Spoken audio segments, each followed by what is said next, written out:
আসসালামু আলাইকুম dear students, আশা করি সবাই ভালো আছো। এলকে এডুকেশনাল টিউটোরিয়ালে তোমাদের সকলকেই স্বাগত।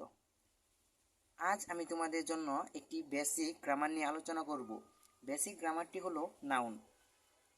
যে কোনো ভর্তি পরীক্ষায় নাউন কি, কত প্রকার ও কি কি সকল বিস্তারিত তথ্য যে কোনো ভর্তি পরীক্ষায় আসে। তাই নাউনের বিস্তারিত নিয়ে আজকে আলোচনার বিষয়। তো ভিডিওটি শুরু করার আগে সবার কাছে একটি রিকোয়েস্ট, যারা যারা আমার এই চ্যানেলটি এখনও সাবস্ক্রাইব করনি দয়া করে চ্যানেলটি সাবস্ক্রাইব করবে। আর ইতিমধ্যে যারা আমার এই চ্যানেলটি সাবস্ক্রাইব করেছ তাদেরকে অসংখ্য ধন্যবাদ। তো ভিডিওটি শুরু করি। নাউন, বিশেষ্য। নাউন হলো যে ওয়ার্ড দ্বারা কোনো ব্যক্তি বা বস্তু প্রভৃতির নাম বোঝায় তাকেই নাউন বলে। ইংরেজিতে noun is a word which is the name of any person or thing. Noun প্রধানত দুই প্রকার, কনক্রিট নাউন ও অ্যাবস্ট্রাক্ট নাউন। কনক্রিট নাউন হলো ইন্দ্রিয়গ্রাহ্য বিশেষ্য, অর্থাৎ যে সকল নাউন এর বাহ্যিক অবস্থান বা সত্তা আছে এবং যাকে ইন্দ্রিয়র দ্বারা উপলব্ধি বা অনুভব করা যায় তাকেই কনক্রিট নাউন বলে। এক্সাম্পল: ফ্লাওয়ার, বুক, হাউস, ট্রি, ইটিসি। তারপরে অ্যাবস্ট্রাক্ট নাউন, গুণ বা ভাববাচক বিশেষ্য। সংজ্ঞা যদি আমরা দেখি তাহলে যে নাউন কোনো ব্যক্তি বা বস্তুর নাম না বুঝিয়ে তার গুণ, দোষ বা অবস্থার বর্ণনা করে তাকে অ্যাবস্ট্রাক্ট নাউন বা গুণ বা ভাববাচক বিশেষ্য বলা হয়। যেমন কাইন্ডনেস, হ্যাপিনেস, ইটিসি। অন্যভাবেও নাউনের শ্রেণীবিন্যাস করা যায়। যেমন কাউন্টেবল নাউন অর্থাৎ গণনাযোগ্য বিশেষ্য। তারপরে রয়েছে আনকাউন্টেবল নাউন অর্থাৎ অগণনাযোগ্য বিশেষ্য। তারপর কনক্রিট নাউনকে আবার 4 শ্রেণীতে ভাগ করা যায়।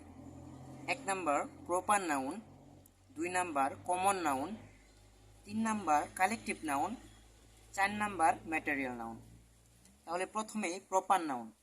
প্রপার নাউন অর্থাৎ নামবাচক বিশেষ্য। যে নাউন দ্বারা কোনো নির্দিষ্ট ব্যক্তি, বস্তু বা স্থানের নাম বোঝায় তাকে প্রপার নাউন বলে। যেমন the Rupsa is a big river. এখানে রূপসা একটি নির্দিষ্ট নদীকে বোঝানো হয়েছে, তাই এই রূপসা এটা হলো প্রপার নাউন অর্থাৎ নামবাচক বিশেষ্য। তারপরে কমন নাউন অর্থাৎ জাতিবাচক বিশেষ্য। যে নাউন দ্বারা একই শ্রেণীর ব্যক্তি, বস্তু বা প্রাণীর সাধারণ নাম বোঝায় তাকে কমন নাউন বলে। Example: Dhaka is a big city.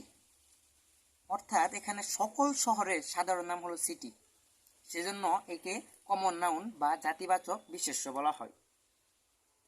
তারপরে যদি আমরা আসি তাহলে সেটি হলো কালেকটিভ নাউন অর্থাৎ সমষ্টিবাচক বিশেষ্য।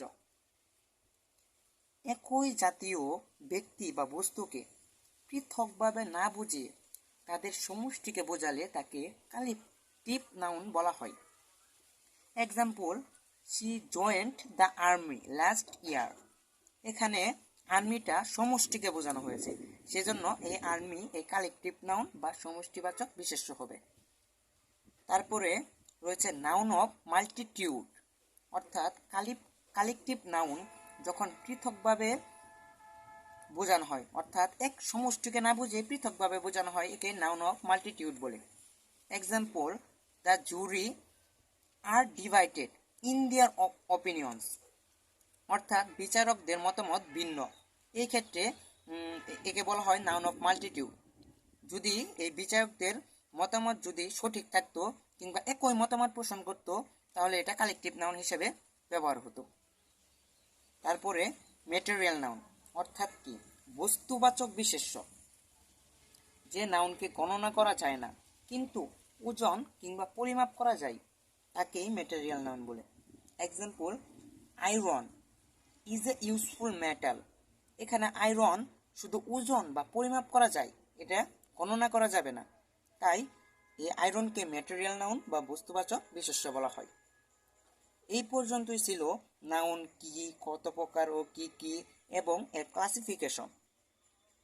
এটি তোমাদের ভর্তি পরীক্ষার জন্য খুবই গুরুত্বপূর্ণ। তাই ভিডিওটি যদি তোমাদের কাছে ভালো লাগে তাহলে অবশ্যই লাইক, কমেন্ট এবং শেয়ার করো। আর প্রতিদিন নতুন নতুন প্যারাগ্রাফ, স্টোরি, বিভিন্ন ধরনের রাইটিং ও গ্রামার পেতে দয়া করে চ্যানেলটি সাবস্ক্রাইব করো।